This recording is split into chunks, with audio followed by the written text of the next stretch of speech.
Vamos a tratar en este bloque la intensa, múltiple solidaridad o formas de solidaridad que la sociedad civil ha emprendido a partir de estos terribles temblores del 7 y el 19 de septiembre respectivamente. Sobre todo del último, que fue el más destructivo, porque el epicentro estaba relativamente cerca de la Ciudad de México como de Puebla.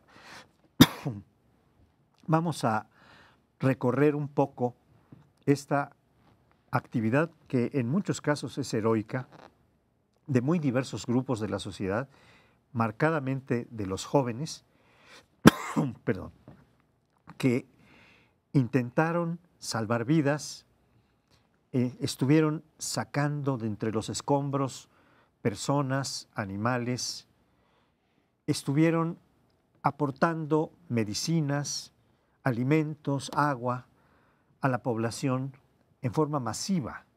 Se habla de cientos de miles de personas movilizadas en la capital.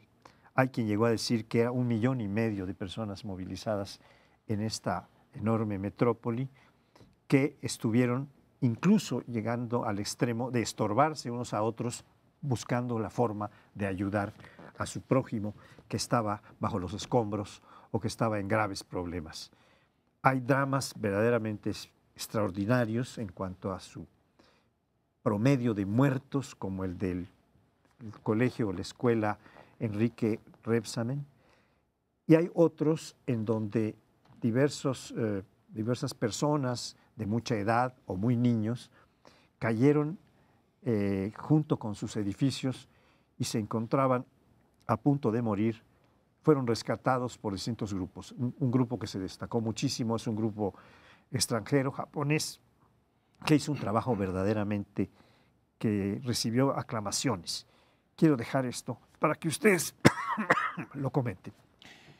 Bueno, yo quiero sacar a colación aquí algo que me dijo en una conversación hace un par de días Pablo Romo, un personaje que es un activista en materia de derechos humanos, de protección de los perseguidos y de los necesitados. Y es la siguiente observación. A lo largo de este sexenio se han reportado 103,000 asesinatos, la mayoría como parte del crimen organizado. Se han reportado antes y cosas tan brutales como San Fernando, 70 y tantos asesinados, el Allende, y la sociedad mexicana, bueno, acepta esto, que hoy mataron a 13 en Guerrero, que a 7 en Chihuahua, como algo ya casi normal. Y sin embargo, ahora que viene el sismo, esto que tú señalas, Francisco José, de un río de gente para intentar salvar a personas bien localizadas, que en muchos casos se sabía su nombre, se sabía que habían ido primer día a su empleo en una oficina de contadores ahí en la colonia Roma sobre Obregón. Y de pronto, esta sociedad de 120 y tantos millones de habitantes, se sabe los nombres, la circunstancia, el género de sus muertos. Romo pone mucho énfasis en esto y en señalar que probablemente sea un cambio cualitativo frente a la muerte violenta. Esta sociedad que se hizo casi insensible desde el sexenio pasado, desde el de Felipe Calderón, y también esos de miles y miles y miles de muertos, ahora se pueden volcar sobre una construcción que se ha caído. No hablemos de la niña del colegio Rebsamen, que no existió. Hablemos de los que sí han existido, pero incluso lo de esa niña. Puso Frida Sofía, puso la atención en personas concretas. Hay algo de rehumanización de la sociedad mexicana vía esta terrible tragedia. Parece bien que menciones, ¿no? Porque el anonimato de las otras muertes y el hecho de que pues quizá no nos toquen tan cercanos o no estén en nuestro ámbito cotidiano hace injusto nuestro olvido, así que qué bueno que lo traigas a la mesa. Me parece, y creo que no fue el sentido de tu intervención, Lorenzo, no resta el hecho de que en efecto vimos a una sociedad volcada en actos de solidaridad, en movimientos como Mi Casa es tu Casa, de personas, seguramente ustedes conocen, yo sí, que está recibiendo gente cuyos nombres y apellidos no conocen. Entonces, sí ha habido una muestra muy notablemente de parte de la juventud. Alguien decía, el sismo del 85 fue el sismo de nuestra generación, este es el sismo del despertar de la generación de los millennials, y creo que han respondido muy bien. A mí me gustaría poner aquí sobre la mesa, porque me puse a hacerlo en algún momento del fin de semana, revisar y recordar las encuestas sobre la cultura del mexicano, sobre los valores, actitudes y comportamientos del mexicano, que te pintan un panorama bastante desolador en términos de lo que las encuestas dicen caracteriza al mexicano, ¿no? Desde el individualismo, la falta de participación, la falta de solidaridad, salvo con el más inmediato, o sea, con tu familia, ahí se reconoce la apatía como característica también de la sociedad mexicana, y pues me gustó ver este contraste durante esta semana de lo que nos dicen las encuestas y lo que nos dice la vivencia de esta semana, y francamente es de celebrar. Creo también como tú que el reto es no que venga una réplica del sismo, ojalá y no venga, pero sí una réplica de esta sociedad participativa y no apática que vimos, que vemos en la cotidianidad y que se niega en un momento como el de la tragedia que acaban de vivir no solo los capitalinos, sino muchos otros estados. Aquí vemos también esta tendencia centralista en todos sus aspectos, que nos ocupamos de la Ciudad de México, cuando solidaridad también hubo en los demás estados y donde la tragedia fue, si cabe, mayor en términos de los municipios con índices de desarrollo, con índices de pobreza mucho peores que los que prevalecen en la Ciudad de México. Esta faceta de nosotros mismos, solidaria, de entrega, de colaboración, altruista, surge en las tragedias. Lo vimos en el 85, desde luego, toda la movilización ciudadana en favor de quienes resultaron damnificados en ese entonces, y lo hemos visto con distintas catástrofes también naturales, de huracanes en tal playa, en tal otro, en algún estado, donde de repente hay una respuesta de donación, de solidaridad, de entrega de lo que uno puede para ayudar a los damnificados. El problema es que solo en las situaciones de desastre y críticas puede surgir esa parte positiva de los mexicanos. Había una colega que escribió un artículo en estos días, decir, ¿qué somos? El doctor Jekyll o Mr. Hyde. Tenemos las dos facetas. Bueno, lo malo es que sería bueno que construir las condiciones en las cuales el doctor Jekyll, la parte positiva, prevaleciera más tiempo que el Mr. Hyde, que anda por ahí la mayor parte del tiempo. Ojalá que efectivamente estas situaciones cambiaran de alguna manera las circunstancias sociales para que más tiempo de no tener que esperar cada 32 años un temblor de estas magnitudes, para que haya ese espíritu un poco más solidario. Desde luego que también apareció la faceta más oscura, que en todos los países debe de existir, de la escoria que aprovechan las circunstancias para robar, para asaltar, digamos, en el tráfico, etcétera. Pero yo creo que en todos los países hay también, digamos, un segmento de la sociedad que es verdaderamente nefasto. Pues a mí me gustaría resaltar dos cosas. Una positiva, que yo diría hasta poética, como fue esta actividad artística, y no solo artística, humana, de ir a los albergues, una serie de artistas a cantar, a presentar algún espectáculo para distraer a la gente que está en medio de una tragedia, con una depresión muy fuerte por la pérdida de sus bienes, de sus hijos a veces. y hubo hasta cuentacuentos, muchachos que iban a contar, a distraer a los infantes, que pueden estar sufriendo un trauma mayúsculo, porque en esta tierna edad tener un impacto tan grave de violencia que nos genera en parte la tierra, pero en parte nuestra propia sociedad, como vamos a ver en otro, el movimiento de nuestra tierra o el temblor de nuestra tierra, es una violencia que también está construida, como veremos. Pero la otra parte es la que mencionaba José Antonio al final de esta intervención que tuvo, que es la parte negativa.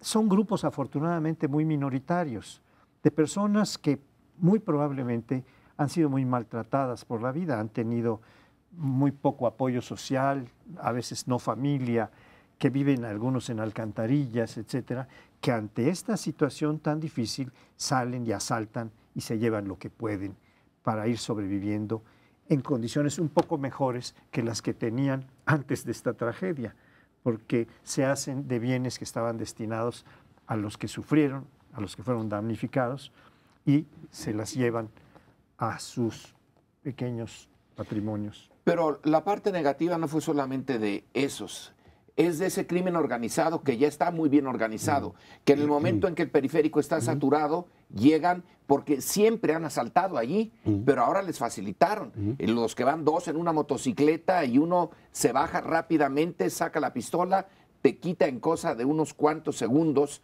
lo que llevas. Ese crimen es el que volvió a salir, y ahí están las dos partes, la positiva y la muy negativa. Un comentario rapidísimo. En parte esta energía social ha estado ahí siempre, pero en buena medida es la estructura económica y política de México la que la mantiene apachurrada.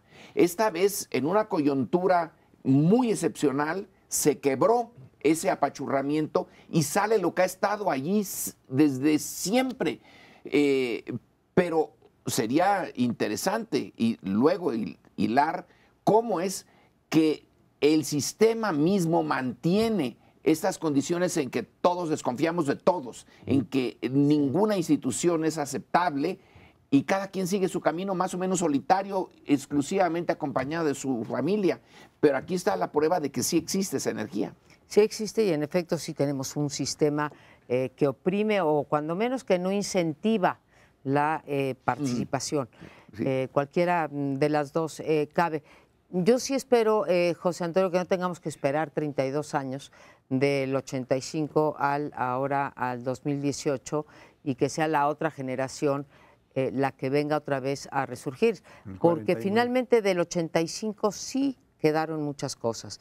Quedaron muchas cosas en materia social y quedaron muchas cosas en materia política de las que nos hemos beneficiado los mexicanos, y gracias a eso ahora tenemos, bueno, yo no digo que sea una consecuencia directa del sismo, el hecho de que hayamos transitado y hayamos tenido unas reformas electorales que hayan permitido la alternancia, pero sí dejó cosas en términos de que la sociedad civil se sabe organizar. Ahora, creo que esta heroicidad o esta gran participación, solidaridad que mostró la sociedad civil, si no se mantiene, no con picos y palas ahora, no llevando víveres, no curando a los enfermos, pero si no se mantiene en otras actividades igualmente necesarias para la prosperidad del país, para el cuidado del país, entonces sí no habremos aprendido nada. Pero sí creo que eso va a ocurrir como ocurrió en el 85. Y de todas maneras, aunque en principio hubo una reacción del gobierno más oportuna, más rápida que en el 85, de todas maneras no se da abasto. El gobierno en estas tragedias, en estas situaciones, por más que despliegue al máximo su capacidad, queda corto. Entonces, de cualquier manera, la gente reacciona inmediatamente para tratar de subsanar, digamos, la situación en la medida de lo posible. En ese sentido, creo que de todas maneras la gente reaccionó muy bien. Bien, pero como vamos a seguir tratando este tema desde distintos ángulos, quisiéramos dar por terminado este primer espacio y regresamos en un par de minutos. En alguna ocasión hablando con unos colegas, usé el término de desastres naturales. Y alguien que estaba en ese grupo me reclamó, me dijo, no, los desastres nunca son naturales. Ya sea una inundación, un sismo, un incendio forestal, la naturaleza ha sido así siempre. Son los desastres provocados por el hombre, por la sociedad, son socialmente construidos. ¿Por qué se construye una ciudad, una megalópolis, teniendo un suelo tan frágil, en una zona donde históricamente se sabe que ocurren los sismos? Para poner el caso claro de México, para no irnos a Houston, donde se puede decir lo mismo, o las zonas rodeadas de bosques que son muy bellos y de repente se incendia y bueno, arrasa con todas las casas. Entonces, aquí está una hipótesis, discutir el concepto. ¿Son desastres naturales o los hacemos desastres nosotros, no en lo personal, sino como sociedad? Sí, sí a las dos cosas. Yo te diría, sí hay desastres naturales y sí hay desastres que provocamos las sociedades. Mencionaba hoy un articulista, yo ya conocía, por cierto, ese estudio, de un estudio sobre 350, un poquito más, sismos en los últimos años en 75 países. Y en todos los casos hay una correlación aún controlando por la cercanía del epicentro y controlando también por la intensidad del sismo, y se encuentra que hay siempre muchos más muertos en aquellos países en donde el índice de corrupción es más alto que en otros. En ese sentido, creo que, Lorenzo, tienes la razón. La actitud de las autoridades o incluso de la sociedad, porque aquí hay corrupción en la sociedad. Hablemos de las sociedades inmobiliarias, por ejemplo, que ahorita van a empezar a salir todas sus trapacerías. Entonces, del lado de la sociedad, del lado de la irresponsabilidad ciudadana también y del lado de las autoridades, ahí donde hay corrupción, esos desastres naturales se magnifican. Hace unos pocos programas, creo que 3 o 2 programas, nos contaba aquí Sergio Aguayo que el Atlas de Riesgo de la Ciudad de México no estaba disponible para consulta y nos preguntábamos en ese programa que por qué no estaría, y la respuesta que dábamos como hipótesis, porque como seguimos sin conocerlo, pues que era corrupción. Esto es, no se quiere revelar la cantidad de asentamientos irregulares que ha permitido la autoridad, ya sea porque permitió a las sociedades inmobiliarias construir donde no se debería, ya sea porque les permitió más pisos, o ya sea porque no tuvo la capacidad de quitar a eso que llaman muy románticamente pobladores que llegaron y se asentaron y no fueron capaces de moverlos de esos predios en donde corrían peligro sus vidas. Todos estos casos que relato son relatos de corrupción. Otra vez un tono de optimismo. Según reportan hasta el día de hoy los periódicos, 90% de los edificios colapsados fueron edificios construidos antes del 85. Después del 85, con las nuevas normas, solamente hay 10%. Ahora, ninguno de esos, del 10%, que son muchos, deberían de haber ocurrido. Entonces, la corrupción sigue ahí presente. Yo quisiera regresarme unos 32 años al sismo del 85 por algo que explicaré enseguida. Fue tal la debacle, la cantidad de muertos que ni siquiera se llegó a precisar, como ahora se está precisando minuto a minuto, y se habla de 4.500, de 5.000, pero no se sabe exactamente cuántos perecieron en aquel desastre. Al terminar o al concluir este desastre, se modificó el reglamento de construcción de la Ciudad de México. Este reglamento introdujo un factor que se conoció como el nombre del factor terror, por poner una serie de normas que hacían construir con mucho mayor solidez, con materiales mucho más resistentes y adecuarse a las posibilidades de riesgo para preverlo en los procesos constructivos. Esto, por un lado, pues sonaba muy bien y resultó bien en alguna medida, pero también abrió la puerta a la corrupción que estaba ahí presente, es decir, abrió la puerta a acciones nuevas de corrupción, porque Sí. para violentar o pasar por encima de estas disposiciones que exigían materiales que resultan más caros, más tardados en ponerse o en construirse, pues se dieron permisos que no, a instalaciones o a construcciones que no tenían las condiciones que el reglamento exigía. Y esto del porcentaje que mencionas, María Amparo, pues se refiere a los daños que hubo actualmente, que están en una línea. Si ustedes ven, hay un reporte que hizo el Colegio de Arquitectos, me parece, cómo sale en una misma línea, y ahí no importa la fecha.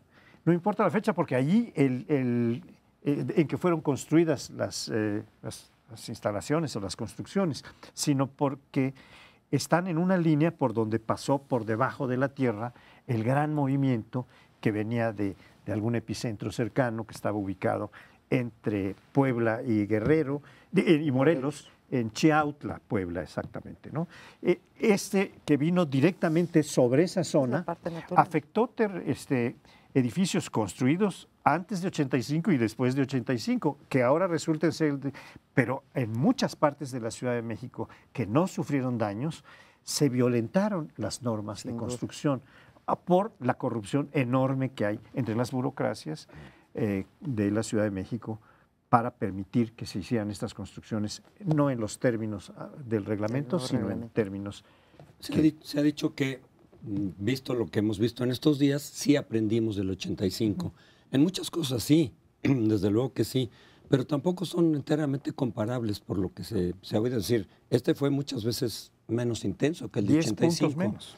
Sí, que además, siendo progresivos, realmente la intensidad del 85 fue mayor, aunque también hay variables, de decir, la distancia del epicentro, en fin, depende de qué tan lejos o cerca es, pero de pronto, de haber sido uno como el del 85, quién sabe si los daños hubieran sido mayores de los que lo fueron ahora.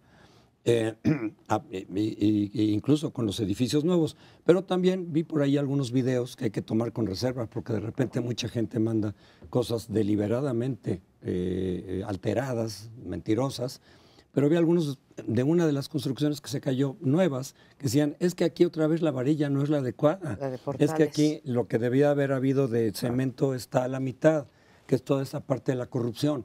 Y yo digo, si aprendimos del 85, lo que sí tendría que pasar ahorita es la rendición de cuentas.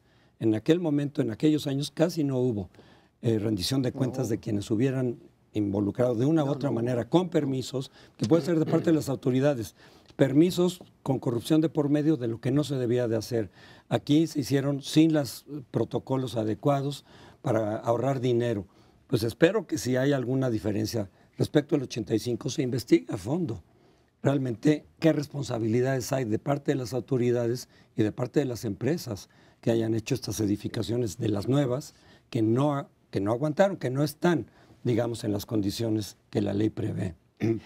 Eres optimista porque dada la cultura de corrupción que existe en México, ya me imagino yo los estudios.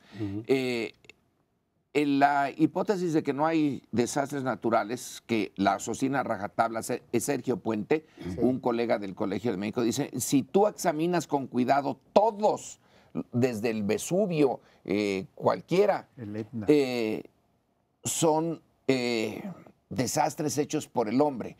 Ahora, hay momentos en los que no se sabía, no se tenía un conocimiento tan claro del subsuelo en la Ciudad de México. Ahora sí se tiene. Es imposible cambiar la ciudad. La antigua Guatemala sí cambió a la nueva Guatemala después del sismo. Fue una decisión muy difícil de tomar en la Capitanía General en aquella época, pero se hizo. Ahora aquí no veo cómo, pero sí veo que si el reglamento de construcción se hace efectivo, probablemente ni en esa línea que tú dices, Pauli, se cumplieron se debió de haber habido esos edificios caídos, porque en esa misma línea hay unos que están caídos y otros que están bien. Y además de que puede ser que no se inspeccionar, el punto, dicen, no es el reglamento, es quien se está poniendo al día a día atención a esto, y ahí es donde entra la corrupción, en la vigilancia de del reglamento. Pero el reglamento bien puesto puede ser que de aquí, debió de haber sido desde el 85, pero de aquí en adelante no tenemos ninguna excusa. Y otro elemento, el poner pisos adicionales. Se pide el permiso de construcción, se ve, bueno, están bien, van a hacer las estructuras de tal y tal manera. Y ya que está haciéndose, se pueden pedir, previa convencimiento, ampliaciones. En el colegio Repsamen, quién sabe qué saldrá de eso, pero ya Claudia Sheinbaum dijo, no quiten los escombros, hay que hacer el post-mortem de esto. Se pusieron, se adicionaron pisos que no deberían de estar allí. Entonces, es además del material, el haber puesto pisos de más, que conviene mucho a quienes están construyendo. A veces son empresas, a veces son los propios dueños de la casa. Así es. Son auditorías forenses que son las que necesitamos todavía y que se empezarán, bueno, se están empezando apenas a hacer, pero hemos tocado nada más un ángulo de la corrupción, que es lo que ocurre entre las delegaciones o las autoridades municipales y las sociedades inmobiliarias. La desgracia de estos edificios caídos, en donde la gente perdió vida y patrimonio, es una. Después viene la corrupción de la reconstrucción. Y ahí también la sociedad y el propio gobierno, si quieren mostrar algún compromiso creíble frente a nosotros en materia de combate a la corrupción, tendríamos que estar esperando de parte de ellos un uso pulcrísimo, diría yo, de estos recursos, porque nos falta. Todo es muy fácil los primeros 2 semanas, digo, es una tragedia, pero es fácil. Sí. ¿Qué viene después en materia de corrupción para que no ocurra que se utilicen, y lo trataremos en el próximo segmento, estos recursos de manera política, de manera electoral o de manera simplemente clientelar, sin pensar en el voto? Es el otro aspecto que nos falta, ¿no? Sí, yo digo simplemente que para esta parte, para esta etapa específica, lo que sí tiene que haber es mucha claridad de si hubo alteración de los permisos, si no se cumplieron adecuadamente los protocolos, quién dio los permisos sin que estuvieran las condiciones adecuadas y que haya rendición de cuentas si es que hemos avanzado en algo.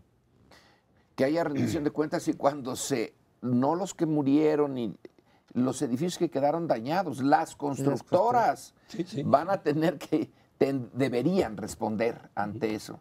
Pero yo tengo mis dudas. De todas maneras, ya se acabó el tiempo. Espérenos, vamos al siguiente segmento.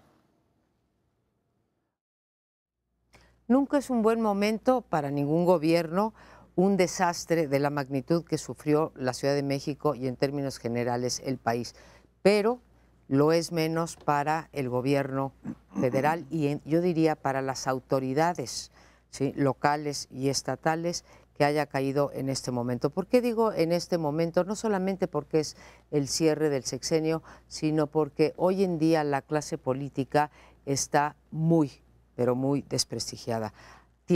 No se trata de la popularidad del presidente, se trata de que legisladores, partidos, presidentes municipales, gobernadores, etcétera, sí, nadie cree en ellos, como lo hemos visto todos los días y en buena medida por cuestiones que tienen que ver con el bloque anterior, por corrupción.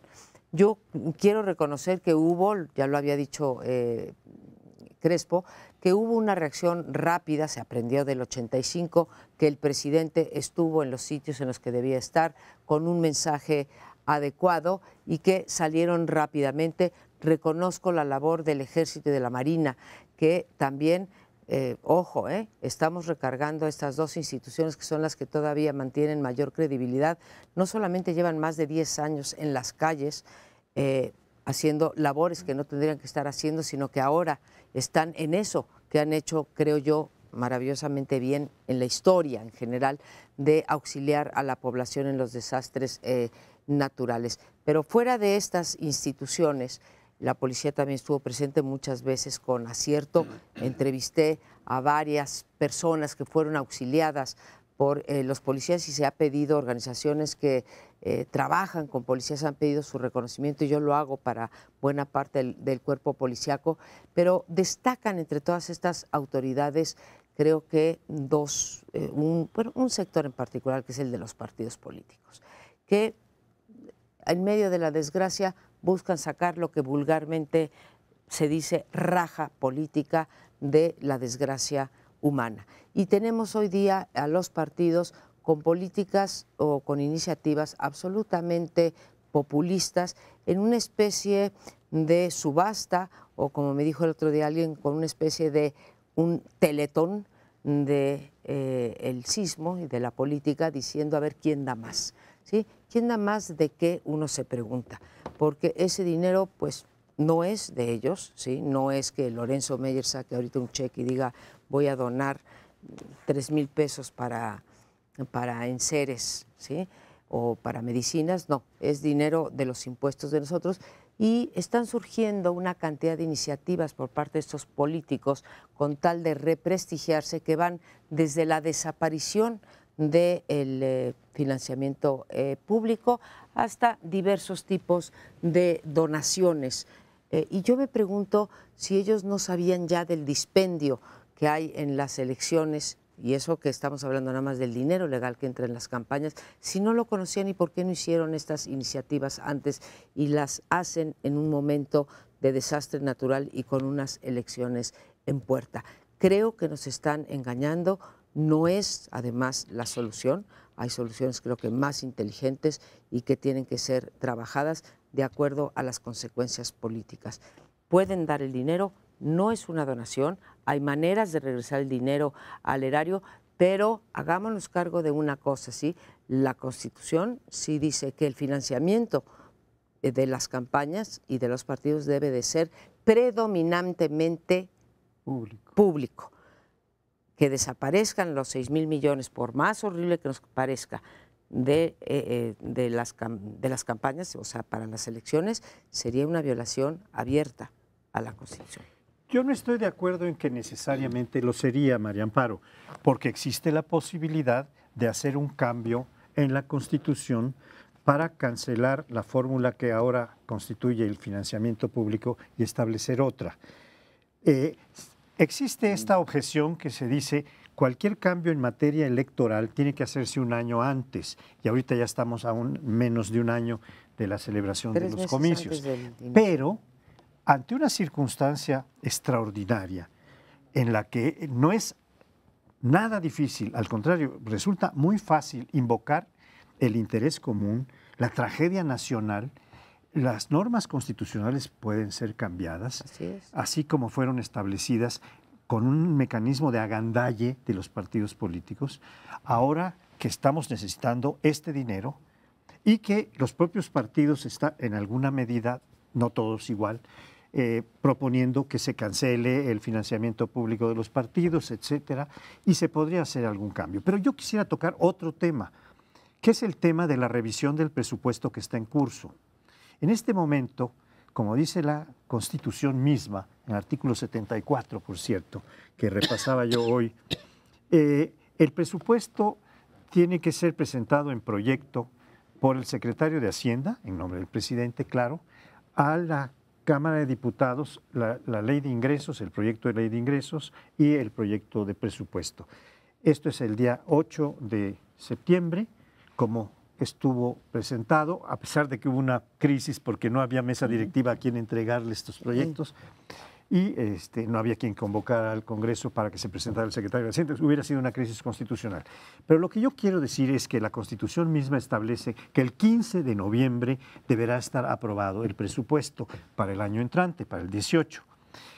Es decir, tenemos 45 días, los días que corren de octubre hasta el 15 de noviembre, un poco más de 45 días, para que el presupuesto sea modificado. Del proyecto que envió el presidente a través del secretario de Hacienda, cortando una serie de privilegios, de salarios altos, de prestaciones, de servicios médicos, de automóviles, de gasolina, de celulares y de muchos otros elementos que deben canalizarse hacia la reconstrucción y hacia las tranquilización de la Yo sé, como ha dicho María Amparo en varias ocasiones respecto de este mismo tema, que esto no resuelve necesariamente el problema, pero vaya que es un acto importante y docente que contribuye a la solución, restando privilegios, porque no es correcto que un conjunto muy grande de la sociedad se amarre el cinturón, done, como ha hecho este ferretero, todos sus bienes de una ferretería, picos, palas, etcétera, para dárselos a los que están excavando salvamento, y que los que están teniendo los más altos salarios en toda la administración pública de los tres poderes, del legislativo, del ejecutivo y del jurisdiccional, hay jueces que ganan demasiado dinero, como los jueces de la Suprema Corte de Justicia, y ellos no se tengan que amarrar el cinturón. A mí me parece que hay una situación de emergencia que justificaría, y se puede hacer la justificación en un cambio constitucional en este momento. Ahora han salido ya en varios momentos choques entre la sociedad civil o la sociedad, los que están allí en la zona de desastres, con la policía, con el ejército y con la armada. La idea de que este edificio ya nosotros lo controlamos, etcétera, y desde fuera dice no, ustedes no lo controlan, y el choque no ha sido violento más que de palabra. Pero es interesante. Sí, no es menor. Y esta idea de los partidos que, bueno, yo ya no voy a ocupar esto, lo voy a regresar a Hacienda. Sí, cómo no. Todos sabemos que al PRI se le da del gobierno federal por debajo de la mesa hasta lo que no, como se vio en el Estado de México. No, regresárselo a Hacienda a la sociedad tampoco lo aceptaría. Ni al Fonden, porque no se cree en ellos. Entonces, este momento tiene que ser para hacer que los partidos, la partidocracia, tenga un shock enorme y que de aquí salga algo permanente. No se puede sacar tal cantidad de recursos. En el artículo de hoy en el Universal, José Antonio Crespo dice, bueno, quitarles todo el dinero a los partidos, nos quedamos sin partidos. Bueno. Es una mala idea. Sí. Pésima. Yo creo que sí, porque tiene que haber viabilidad política. Pero puede haber otras formas de financiamiento de los partidos. Eso no sí, todos los partidos se han financiado vía el Estado. No, se trata de reducir en todo caso también el financiamiento, creo yo. Esa era la idea del financiamiento público, lo que pasa es que ha sido excesivo y ha ido creciendo. Entonces, las iniciativas para reducir el financiamiento de los partidos vienen desde hace mucho. Ahí estaban. La que se aprobó en Jalisco es una de las modalidades. Hay otras posibilidades también que han estado ahí, pero que los partidos evidentemente le dan la vuelta, no quieren hacerlo. Esta coyuntura, a ver, si algún efecto político puede tener positivo esta crisis es que sea permanente, es decir, un recorte importante. ¿La crisis o el recorte? No, que sea permanente el efecto del recorte de los partidos, del financiamiento, no solamente coyuntural, porque de pronto parece coyuntural.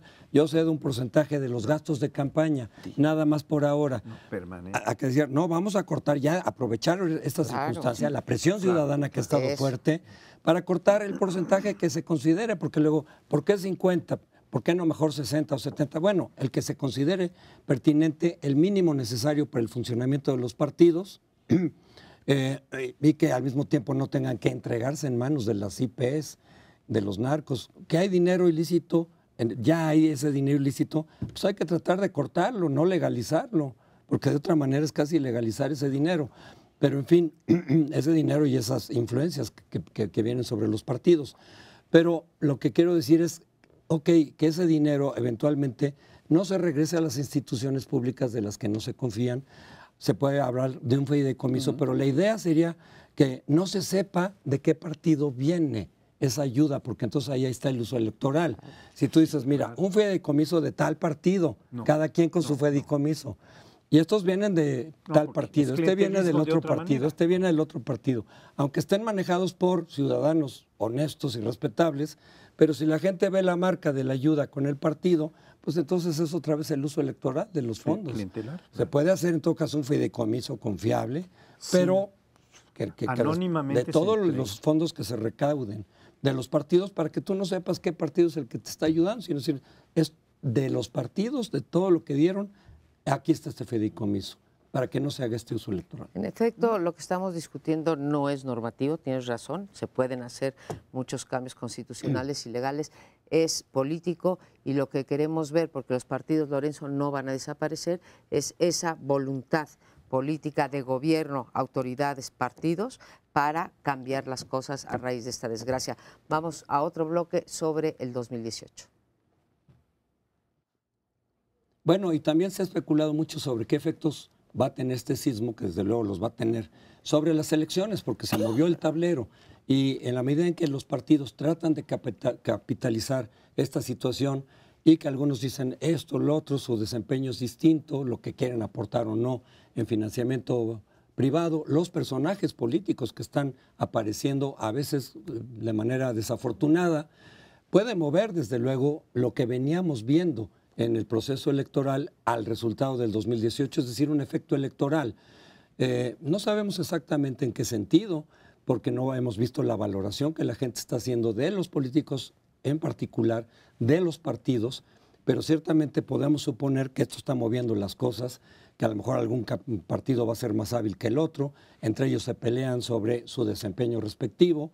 A final de cuentas, la tentación de sacar raja política de los partidos ahí va a estar, y de sus seguidores, desde luego, que hacen en las redes propaganda por su respectivo partido. Pero, ¿cómo se va a modificar esto? Pongo un ejemplo, lo de Morelos. Yo no estoy seguro que el gobernador Graco Ramírez necesariamente esté utilizando con mala intención estos recursos para hacer campaña. Esa es la sospecha. Hubo muchas denuncias al respecto. Él dice, son mis enemigos políticos, que sí los tiene, y son varios. En Morelos, bueno, no tengo los elementos. Se supone que la FEPADE va a hacer una investigación ahí de posibles malutilización de los recursos para fines electorales, pero el caso es que se difundió de tal manera y que ya se está dando por hecho mediáticamente que efectivamente hubo mala intención, que es posible que su intención de que quien lo suceda en el gobierno sea su hijastro, que eso ya viene de atrás, que es el dirigente del PRD en Morelos, pues tenga una repercusión negativa, que más bien, independientemente de cuáles sean las posibilidades de ganar por parte del PRD, con frente o sin frente, ahorita ya las cosas le vayan a salir mal. Tengo una pequeña diferencia contigo, bueno, a lo mejor una gran diferencia, no sé, contigo, Crespo, la valoración sobre los partidos, ¿sí? La valoración sí la conocemos. La valoración de la ciudadanía hacia los partidos, como lo vimos, sea cierto o no, yo estoy de acuerdo contigo, lo de Graco no sabemos si es cierto o no, es, como dijiste, así, ¿no? Así. Ahora, ¿cómo vaya a afectar esto electoralmente? Eso sí, no sabemos cómo se muevan las preferencias electorales, porque al final, cuando menos la mitad de la gente va a salir a votar, no sabemos cuántos van a anular, pero en fin, no sabemos cómo se va a mover el tablero de preferencia electoral. Lo que sí sabemos desde ahorita, y sería imperdonable que nosotros, que también nos corresponde nuestra parte, a los que estamos en esta mesa y a nuestros dos compañeros, que nos falta, es la prevalencia de este fenómeno del clientelismo electoral.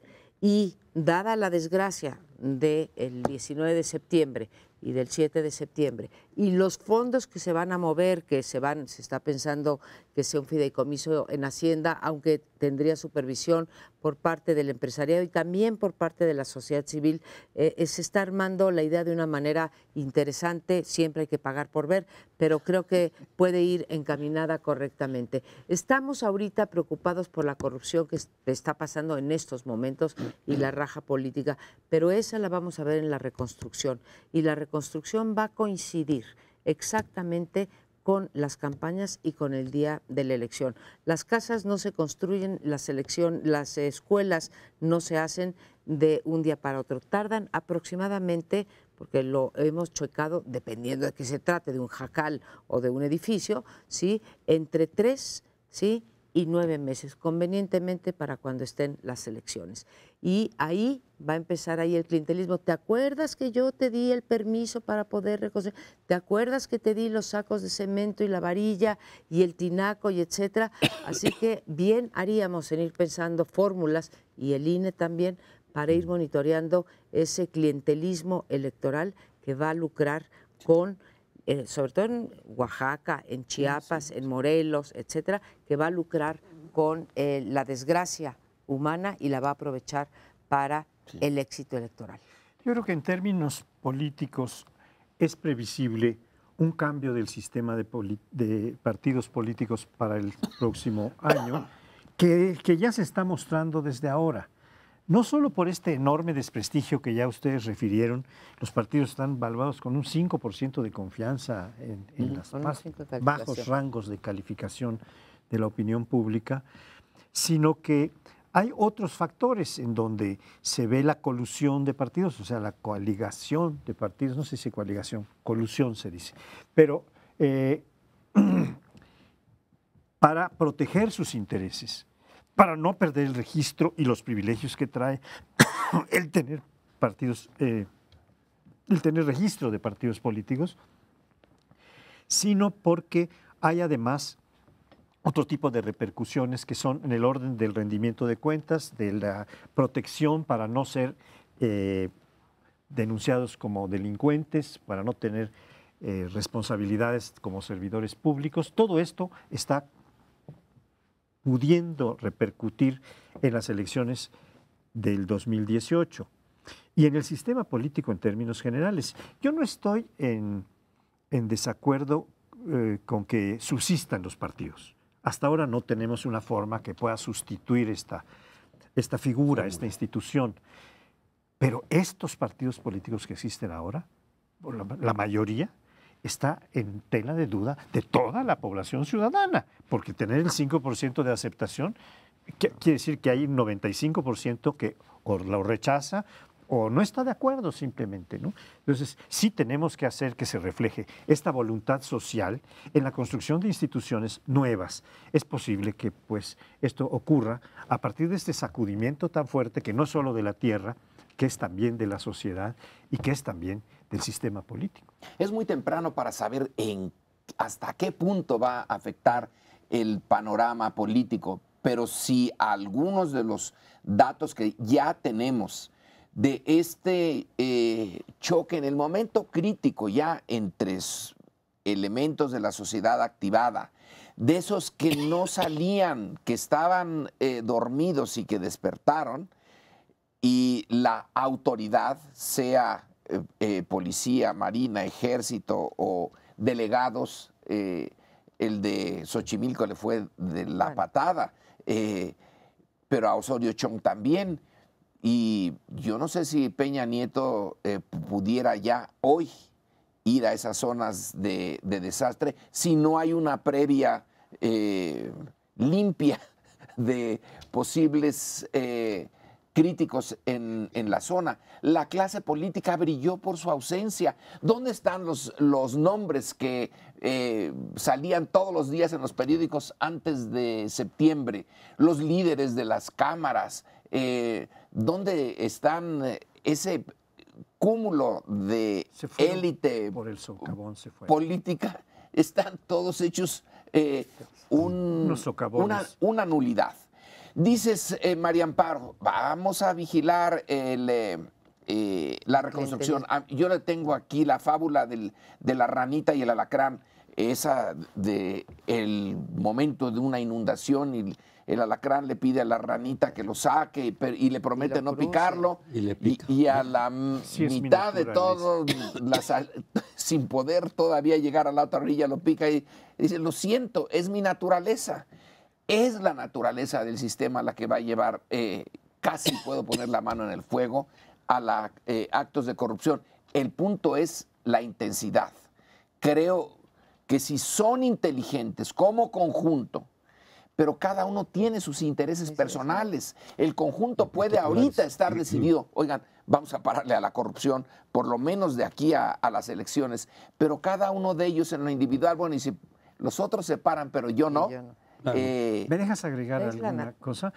Hay un fondo que es enorme, es la reserva, que creo que anda en los 174,000 millones de dólares. ¿Qué no se podrían tocar unos 5,000 millones? Así como el propio Banco de México, cuando empieza a caerse la moneda, dice, pues ahí van 400 millones para que vuelva a subir. ¿No se podrían sacar unos 4 o 5 mil millones de dólares para aportar a esto que tampoco será la solución?